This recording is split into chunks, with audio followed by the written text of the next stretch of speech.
Let me guess.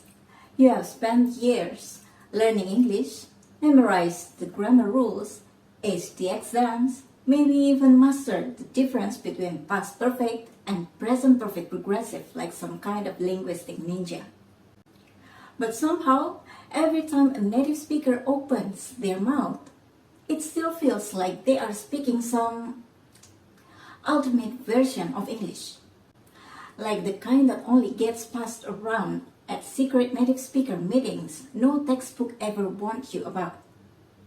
They say stuff like, I might as well, or I'm good, or fair enough. And suddenly, your brain hits pause.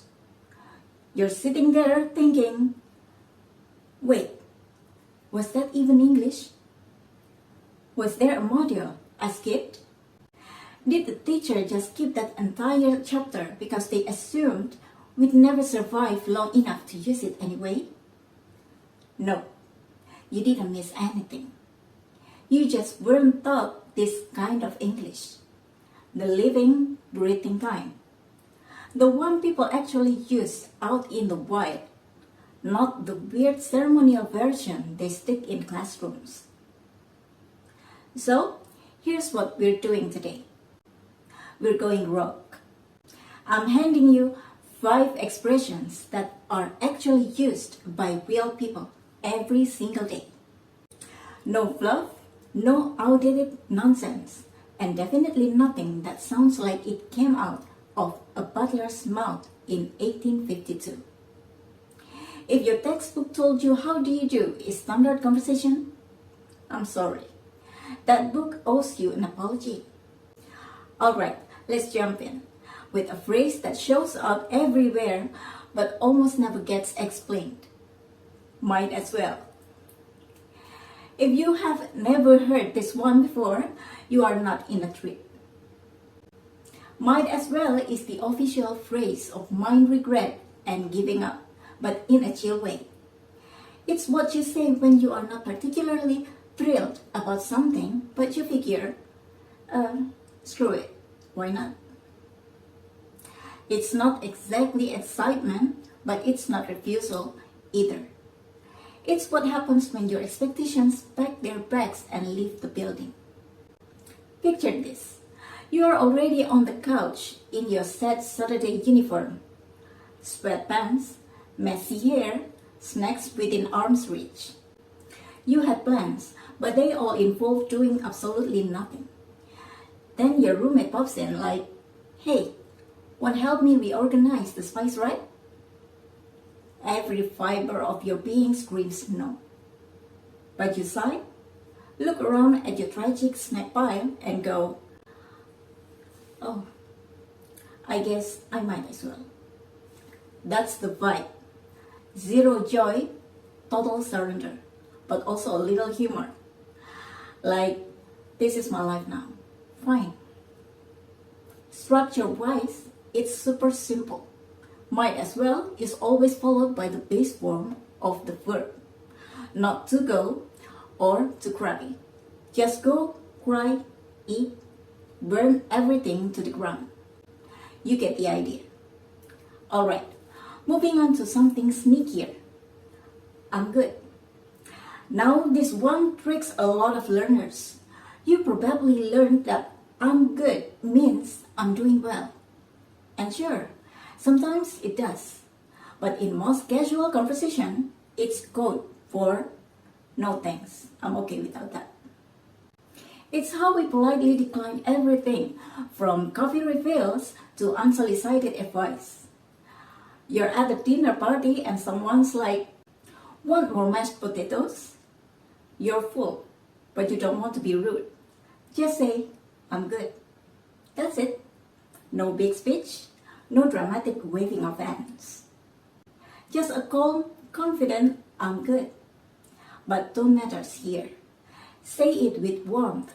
Maybe throw in a thanks though, and it sounds kind, friendly, all American chill. Say it flat, deadpan, like you are a robot who's had enough of this simulation.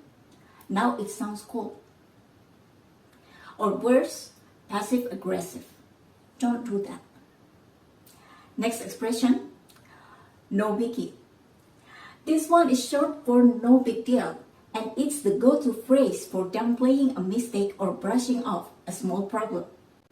Someone bumps into you, knocks over your coffee, or forgets to text you back. No biggie. That's your way of saying, hey, it's cool, don't worry about it. It's casual, friendly, and instantly tells the other person, I'm not mad, I'm not offended. Let's not make this a whole thing. By saying no biggie, you are not just being nice. You are showing emotional control. You're saying, I'm not the kind of person who freaks out over spilled coffee or small stuff. I'm chill. I'm secure. I got this. Just don't drop it in a serious situation. Your coworker missed a major deadline and you are covering for them. No biggie isn't gonna cut it. That's when you switch to passive-aggressive emails. Now, on to a beautifully simple but wildly effective phrase. I'll pass. It sounds polite. It is polite. But make no mistake, it's a solid no. And not the kind that invites negotiation. It's the kind that ends the conversation. Someone offers you something you're not interested in. I'll pass. Easy. Clear? Done. Maybe your friend wants to drag you to a karaoke night and you know it's going to end in secondhand embarrassment and someone crying while singing Adele. Just say, I'll pass. No explanations needed. You're not making excuses. You're just choosing peace. And the best part?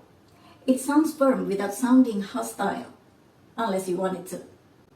If someone says, try this casserole, I made it with 12 types of cheese and pickles, and you glare and go, yeah, I'll pass. That's a whole different message.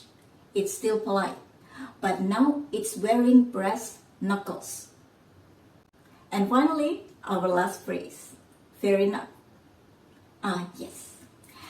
The crown jewel of casual emotional detachment. Fair enough is what you say when you hear someone's opinion, and while you might not fully agree, you don't feel like fighting them either. It's like saying, okay, I see where you are coming from. We're not doing this today.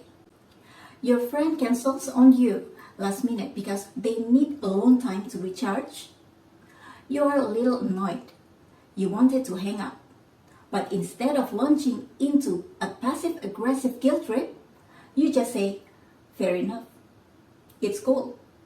It's calm. It ends the moment without drama. Or, in an argument, someone makes a good counterpoint and you decide to be the bigger person. A simple fair enough lets you walk away with dignity. But be careful. Like most phrases, tone changes everything.